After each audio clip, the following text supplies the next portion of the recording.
Muy amable.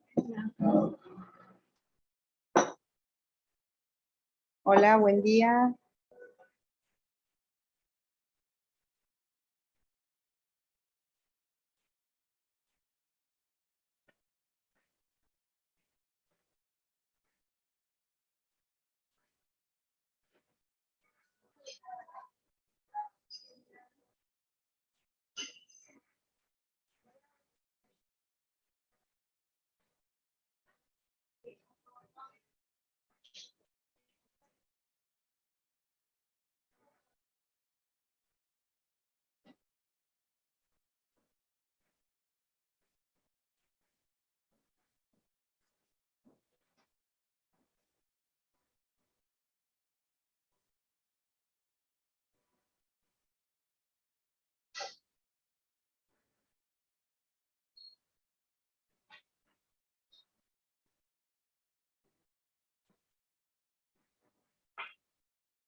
Hola, Lautaro, ¿cómo estás?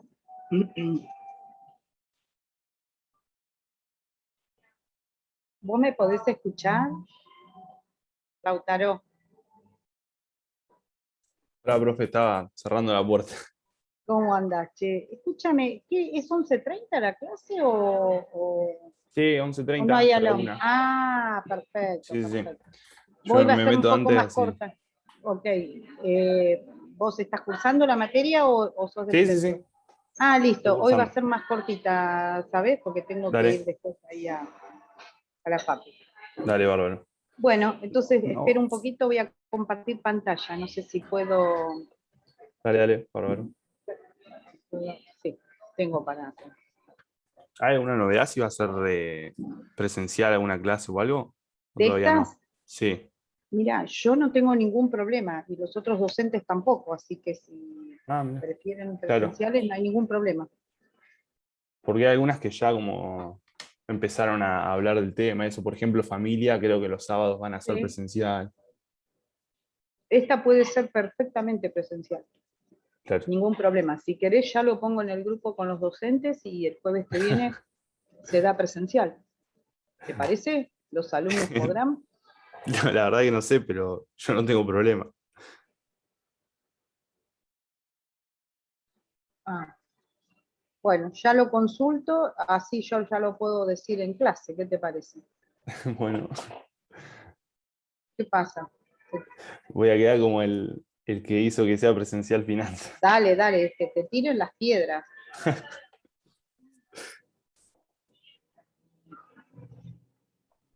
Si querés, podemos hacer un mixto para no hacerlo. ¿Querés que lo hablemos con todos los alumnos, a ver en qué condiciones están y si Bueno, prefieren? ¿Eh? sí, sí, yo no tengo problema. Muy bien. Pero de la facultad ya como que se habló, ¿no? En realidad somos pocos docentes. La facultad, si uno desea, están de conformes ellos. Claro. Así que no habría problema. Yo ahora estoy consultando con el resto de los docentes. Este,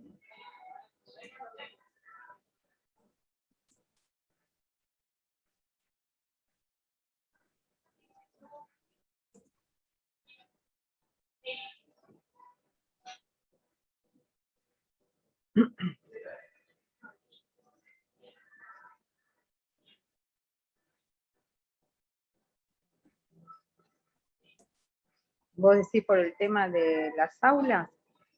No, no, no sé. La verdad que no. Yo todavía no tuve ninguna clase presencial este año. ¿No tuviste ninguna? ¿En qué materias Nada. cursás? Estaba ahí en familia, en finanzas, en empresa y estaba en sociedades, pero la tuve que dejar. La dejaste. Sí.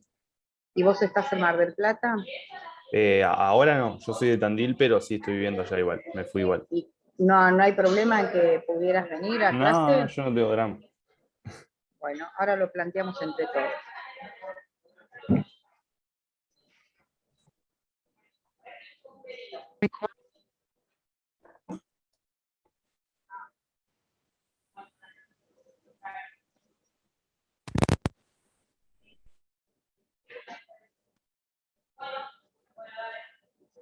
Bueno, listo. Entonces, ahora en unos minutitos empezamos, ¿sabes?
Bueno, vamos a comenzar. ¿Cómo están todos? Espero que bien. ¿Ven bien el Power?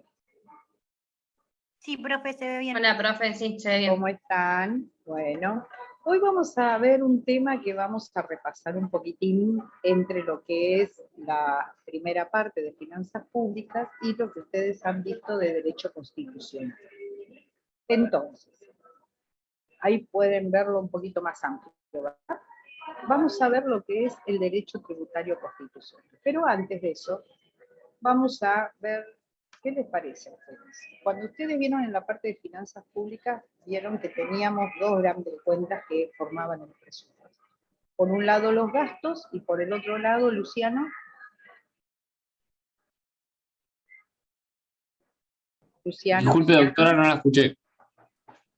Nosotros teníamos dos grandes rubros que conforman el presupuesto nacional. Por un lado teníamos los gastos y por el otro lado, cómo solventamos esos gastos. Con los recursos. Muy bien, los recursos. ¿Cuál es el principal alimento de los recursos? Los Los tributos. impuestos. Los tributos. Muy bien. Los tributos y dentro de los tributos los impuestos. Perfecto, vamos, genial, muy bien. Ahora, cuando nosotros pagamos un impuesto, realmente es un dinero que sale de nuestro bolsillo para derivarlo al erario público. Por lo tanto, si te levantás hoy, Lautaro, ¿no? Y te dicen, bueno, para poder salir de Tandil y llegar a Mar del Plata, en el peaje tenés que pagar un peaje de 10.000 pesos. ¿Vos qué dirías? ¿Qué reacción tendrías? Que es inconstitucional. Te agarrarías de una herramienta que es la Constitución. ¿Por qué? ¿Qué argumentarías? 10.000 pesos. Porque tiene que pasar por el Congreso para aumentar un impuesto o crearlo. O sea, la primera verdad es que todo impuesto tiene que tener un fundamento normativo, ¿sí?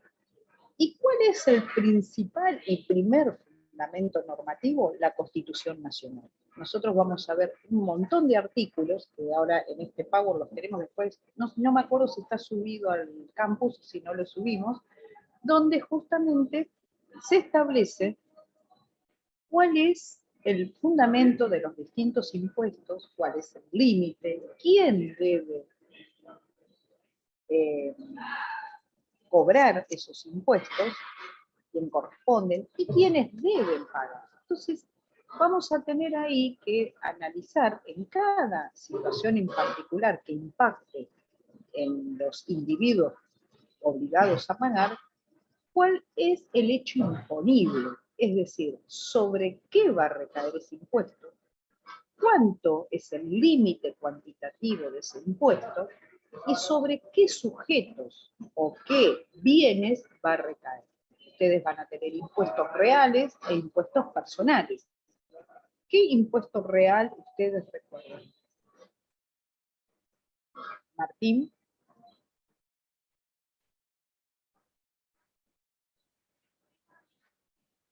Martín Piccolini, ¿tenés audio?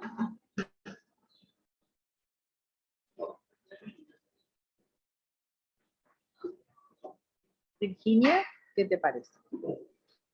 ¿Un impuesto real puede ser el impuesto inmobiliario? Exacto, recae sobre un inmueble. Perfecto. Entonces, esto es el ABC de cualquier actividad tributaria dentro de un país de Estado constituido democráticamente, ¿no es cierto? Muy bien. Entonces, ahora vamos a ver qué nos dice. Ustedes saben que la Constitución Nacional, el autor, Alberti, tenía un fundamento económico muy fuerte. La realidad es que ningún Estado puede funcionar si no tiene la herramienta base para poder hacer frente a los gastos públicos. Es decir, ningún Estado puede actuar y cubrir las necesidades públicas si no tiene con qué. ¿Estamos de acuerdo en eso? Muy bien. Toda la Constitución Nacional trae fundamentos de cómo debe hacerse esa recaudación por parte del Estado. Sin finanzas públicas, un Estado no puede funcionar. Por eso algunos autores denominan a las finanzas públicas como inherente al Estado, es decir, una fusión. No puede existir un Estado sin finanzas públicas y unas finanzas públicas que esté habilitado un Estado tampoco puede existir. ¿Hasta ahí sí? ¿Todo comprendido? Arrancamos. Bueno, entonces, derecho tributario constitucional hasta situaciones jurisprudenciales, porque justamente tenemos aquellos impuestos que exceden. Ahí Picolino me dice que no tiene audio. Bueno, no importa, escribís. Bien, vamos a empezar a ver cuál sería el fundamento y los límites. Primero, ¿cómo es nuestra nación? Nosotros tenemos un Estado federal, formado por 3 instancias básicas: la nación, las provincias y las municipalidades, poniendo a las municipalidades en la misma categoría de Cava, ¿no? La ciudad autónoma de Buenos Aires. Entonces, la Constitución lo primero que hace es ver cómo distribuye estos poderes impositivos a lo largo de estos 3 rangos. Vamos a ver cómo esto fue evolucionando, quién está primero, quién está después, quién es el que tiene el contacto directo con el ciudadano. ¿A ustedes qué les parece? De los 3 poderes, de las 3 instancias, nación, provincia y municipales, y tributos municipales, ¿cuál es el que tiene el contacto directo con el ciudadano? ¿Municipal puede ser? Exacto, el municipal. Ahí tendríamos el primero, el que visualiza la necesidad en concreto y el que tendría que hacer la recaudación en concreto para cubrir esas necesidades. Luego vamos a tener impuestos de tipo provincial, ya les adelanto uno que después lo van a ver en particular, que son los ingresos brutos, y otros impuestos que los recauda directamente la nación, como por ejemplo el impuesto al valor agregado o IVA. Este es un impuesto, valor agregado o IVA, que justamente lo pagamos y lo perciben ustedes en forma permanente. ¿Cuál sería ese impuesto? A ver si se les ocurre. Un impuesto El que IVA. pagan en todo. Exacto. El IVA, en toda transacción, la gran mayoría tanto de consumo de bienes muebles como inmuebles, de bienes materiales como inmateriales, ustedes pagan el IVA. Bueno, ¿qué otros impuestos conocen ustedes? El de las ganancias, impuesto a la ganancia. Impuesto a las ganancias, que ustedes muchas veces escucharán en los noticieros o discusiones en el Congreso, si aumenta la base imponible, si disminuye la base imponible, si los jueces pagan o no pagan. Algo de todo esto escucharon, seguramente, ¿no es cierto? Si ahora, mientras estamos en clase, alguno de ustedes googlea cualquier medio periodístico, Infobae, cualquier medio periodístico, y buscan una noticia de derecho tributario o de impuestos, seguramente van a encontrar todos los días. ¿Por qué? Porque es el funcionamiento normal conectado lo particular con lo general. Es decir, yo no puedo vivir aislado de lo que ocurre en mi alrededor a nivel nacional o provincial. ¿Sí? Bueno, ¿qué otro impuesto recuerdan? El impuesto a la riqueza. El impuesto a la riqueza, exactamente, que también es un impuesto que tiene un fuerte fundamento constitucional. ¿Por qué? Es un impuesto que tiene que tener muy en cuenta lo que es la capacidad contributiva. Y no vamos a tener una misma realidad en un lugar pequeño del norte, con un lugar pequeño del sur, con un lugar pequeño pero del conurbano. ¿Se entiende? Entonces, hay distintas, en el territorio tenemos distintas realidades y la Constitución lo que hace es dar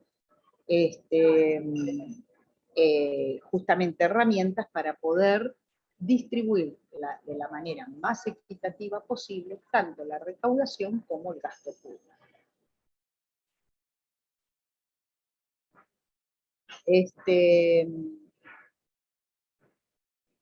Ustedes percibieron o perciben algún, por ahí en forma directa, si hay alguien que tiene un comercio, si tiene empleados, pero ahora mismo en la campaña política, independientemente de la orientación de cada uno, verán que uno de los temas centrales es cómo incentivar el sector productivo, cómo la política fiscal puede ser una herramienta justamente de incentivo o de desaliento para distintos sectores. Bueno, todo eso tiene que estar marcado en los principios generales de la Constitución Nacional. Muy bien. Vamos a la otra plaquita.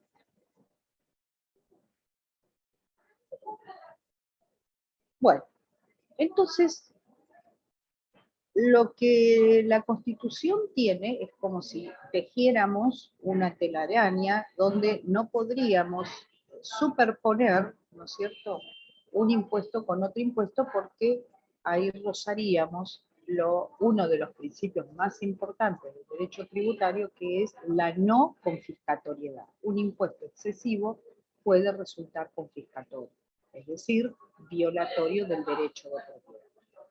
Todo eso entonces tendríamos que encasillarlo perfectamente en lo que se llama la coordinación financiera. ¿Me frenan si algo de esto no lo entiendo? Bueno, ¿cuáles son las garantías que tiene el contribuyente? ¿Cuáles son las limitaciones constitucionales al poder de imposición? Estos principios constitucionales son básicos. El primero, el que nombraba por ahí Luciano, que creo que era, ¿no? El de legalidad. Todo tributo debe estar creado por una ley, por supuesto. Vuelvo a insistir, si pasan por un peaje, ven que de repente aumentó 500% de una semana a otra, y no saben ustedes el fundamento, de dónde sale, a partir de qué, en qué contexto, bueno, ustedes automáticamente ahí van a apelar al principio de legalidad. Señor, ¿me podría decir en base a qué usted me quiere cobrar 10.000 pesos por pasar por este peaje? Por ejemplo. Muy bien. El de igualdad. Igualdad no significa que todos tienen que pagar lo mismo. Cuidado con esto. La igualdad está muy cerquita del concepto de equidad. Es decir, la igualdad se debe dar entre personas que están en una misma situación, en una misma capacidad contributiva. Es decir, todos los docentes pagan determinado impuesto. Todas las personas que tengan un vehículo automotor pagan determinado impuesto. Toda persona que tenga un inmueble paga determinado impuesto. Ahora bien, ¿es el mismo monto? No. El monto va a variar, depende de qué. ¿Qué les parece a ustedes? ¿Qué es esto de la igualdad? De los ingresos, supongo. De cada uno. Depende qué impuesto. Si es un impuesto a la Ah. ganancia, va a depender del ingreso. Y si es un inmueble, ¿qué te parece? Del valor de la propiedad. Exactamente. ¿Se entiende a qué se refiere esto de igualdad? Que no es lo mismo para todos. ¿Sí? Virginia, ¿lo entendés? ¿Sí? ¿Algún otro ejemplo? ¿La patente puede ser? Perfecto. Depende del valor. Hay autos importados. Cada uno va a tener su régimen. Perfecto. Bueno. Entonces, hasta acá vamos. La generalidad. ¿Qué significa esto? Está muy cerquita también de la igualdad. Estos impuestos deben abarcar la capacidad contributiva, toda la capacidad contributiva. Por eso estas discusiones muchas veces, por ejemplo, si un juez debe o no pagar impuesto a las ganancias, entonces otro rubro dirá, ¿y por qué yo lo pago y este otro rubro no lo paga si los dos estamos en un pie de igualdad? Bueno, esto es lo de la generalidad. debe alcanzar íntegramente a las distintas personas y a los distintos bienes. No, esto implica el no privilegio. Y la no confiscatoriedad, que es lo que decíamos recién, debe garantizar la propiedad privada. Imagínense en este ejemplo tonto, pero para que ustedes lo vean ilustrado. Le quieren cobrar a alguien en un viaje 10.000 pesos y su vehículo vale o cuesta 500.000 pesos. Quiere decir que en 50 viajes la persona no tiene más auto. Eso sería un impuesto confiscatorio. Avanza sobre la propiedad privada. Proporcionalidad tiene que ver también con esto, que es de acuerdo a la capacidad contributiva. Remarcamos esto, la proporcionalidad. ¿Qué porcentaje de ese hecho imponible puede afectar un impuesto? Si es una propiedad, van a tener en cuenta el valor de la propiedad. El del auto. Una actividad lucrativa, bueno, en proporción a la capacidad contributiva. No va a ser la misma el impuesto que tenga que pagar una empresa pesquera que un kiosco. Entonces, se va a centrar en el tema de cuánto es la capacidad contributiva, hasta dónde puede llegar sin ser confiscatorio. Y la equidad, que como dice acá, sintetiza todos los demás tributos, todos los demás principios tributarios. ¿Por qué? Porque justamente lo que va a hacer es ese hilo de equilibrio, débil muchas veces, que a mí me va a permitir respetar el principio de justicia.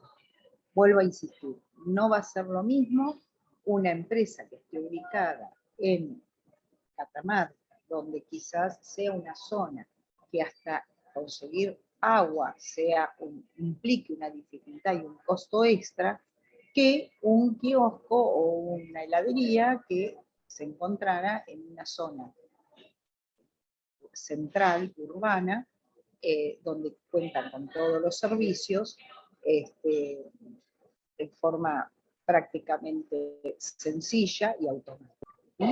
Entonces, la equidad lo que hace es, como decía el derecho romano, es la dichosa rectificación de lo rigurosamente legal. La equidad va a visualizar cuando se produce una desproporción.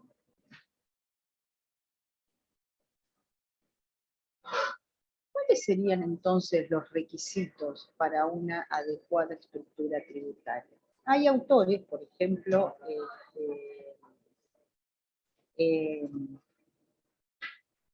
Griciotti, se los escribo en el chat para que lo tengan, porque es el autor más importante en este tema. Griciotti es un autor italiano que él hace todo un desarrollo teórico de lo que sería la capacidad contributiva, haciendo referencia a la realidad económica. Él habla de que lo más importante al momento de establecer una estructura tributaria es el previo análisis de la realidad económica. ¿Qué es la realidad económica? Justamente conocer los hechos tal cual son, porque ¿de qué me sirve a mi Estado establecer un impuesto exageradamente desproporcionado con la realidad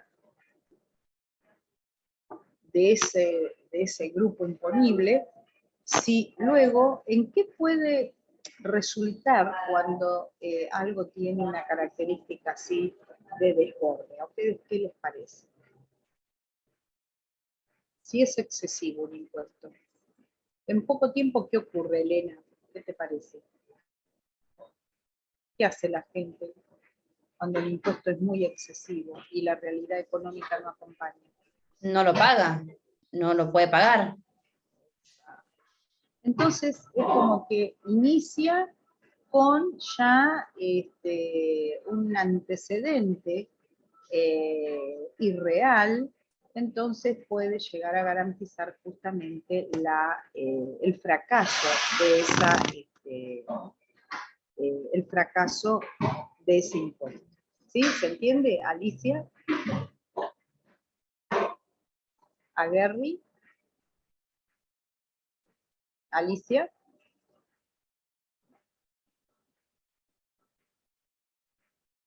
Muy bien.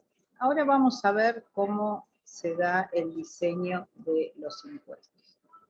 Primero, tiene que ser la base de datos lo más objetiva posible, ¿sí? Tiene que tener neutralidad. La información no puede venir del sector pesquero, del sector rural, del sector de indumentaria, sino que tiene que ser una información neutral. Donde tengan que estar en esa base de información tanto los consumidores, como los productores, como la sociedad en su conjunto, también presente el impacto en el medio ambiente, o sea, todo lo que serían externalidades, ¿sí? Entonces, lo primero que es para que este diseño sea justo y pueda cumplir con todos los requisitos que mencionamos antes, tiene que partir de una información con neutralidad. Bien. A diferencia de lo que ocurre con la economía privada, ¿no? Donde ustedes o cualquiera de nosotros, el deseo es poder tener un ahorro, ¿cierto? Es decir, no me gasto todo lo que me ingresa, trato de ahorrar para yo hacer un colchoncito, ¿no es cierto?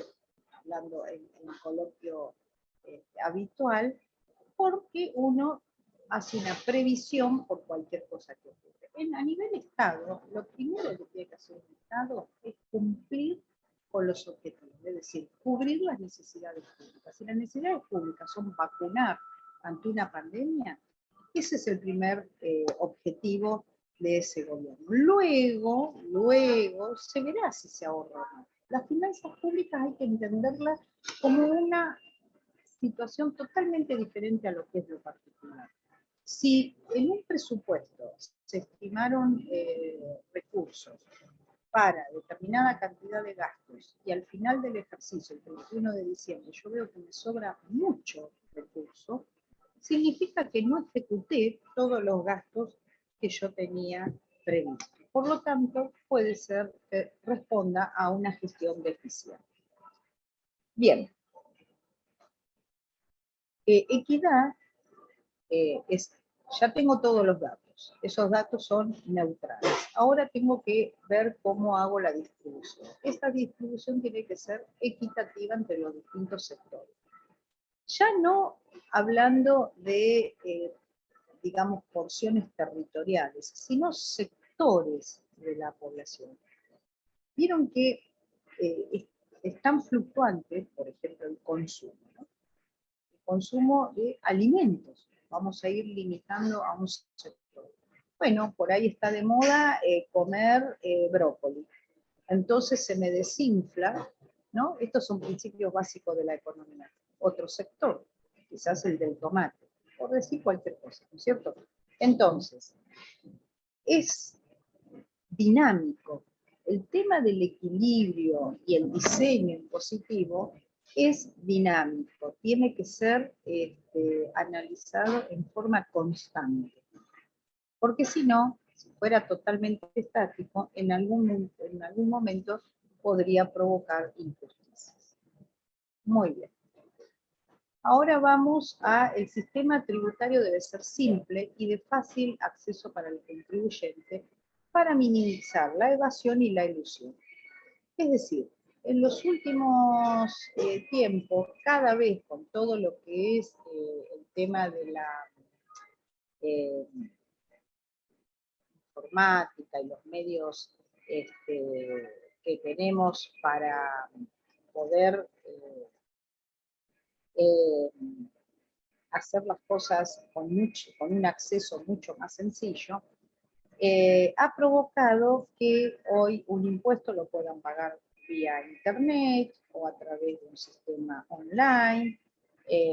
Antes también había sido un avance ir y pagarlo en distintas bocas, no tener que ir a un banco en particular o al proveedor del servicio o del elemento que se adquiera. Hoy las compras medios electrónicos son masivas, ¿sí? Entonces, cada vez tiene que tender a una flexibilización y facilidad para el contribuyente. Un tema fundamental, esto para la clase que viene, me gustaría que investiguen, busquen simplemente artículos periodísticos que tengan que ver con esto, la estabilidad, crecimiento de los precios. Fíjense que estamos justamente en una coyuntura con este tema. ¿Es una herramienta eficaz poner un límite en los precios o no? Esta es la pregunta que le hago. Terminamos la clase y ya se lo ponen a investigar, ¿sí? Entonces, vamos a hacer un ejercicio que les va a aparecer en el campus hoy o mañana, donde van a tener que subir el artículo periodístico que encuentran relacionado con eso, porque hay muchísimo material. Para que no nos quede la letra muerte de todo teórico, ¿no? Vean que esto es pura realidad. Bueno, ¿cuáles son los 3 pilares fundamentales? Y vamos a quedar acá para después ver estos impuestos en particular. El IVA, o sea, el impuesto al valor agregado, que abarca todo, el impuesto a las ganancias, que es toda ganancia va a tener un porcentual impositivo, y las contribuciones a la seguridad social, que es el pago de la jubilación, dicho en términos más coloquiales. Bueno, hasta acá llegamos hoy, porque es bastante la información. Van a tener que ustedes buscar este material. ¿Entienden cómo es la dinámica? ¿Les presenta alguna dificultad encontrar un artículo periodístico que tenga que ver o con impuestos o con precios? Yo voy a subir este Power para que ustedes lo tengan visualizado y vean cuál es el tema. Y lo suben a la plataforma. Le vamos a poner 15 días para que tengan tiempo y una pequeña conclusión, opinión, no es ni siquiera un trabajo práctico, es una opinión. ¿Cómo relaciono esto de la teoría con lo que estoy viviendo en el día a día? Bueno, hoy hasta acá llegamos. Ahora voy a chequear entonces que tengan el pago. Y les hago una consulta a los que están presentes. ¿Ustedes desearían tener algunas clases presenciales? Elena. Por mí no. Yo estoy No. bien, así como estoy, Bien. estoy cómoda. Bien. Lautaro. A mí me complica. Bien, perfecto. Luciano. A mí la Alicia. verdad que me da igual. Ok. Alicia. Bueno, perfecto. Entonces seguimos en la virtualidad y cualquier cosa podemos organizar antes de fin de año 1 o 2 clases para poder intercambiar antes del parcial opiniones y demás. Bueno, ¿alguna duda, chicos? No, profe, gracias. ¿Sí? Todo muy claro. Bueno, Profe, muchas gracias. Sí. el artículo lo subimos en En el el campus. campus. Sí. Listo. Yo voy a con una crear la conclusión. actividad. Yo voy a crear la Genial, actividad para claro, que eso. ustedes puedan subir. Buenísimo, gracias. Bueno, nos Gracias. vemos, Buen fin de chicos. semana. Adiós. Gracias Chao, a profe, ustedes. gracias. Adiós.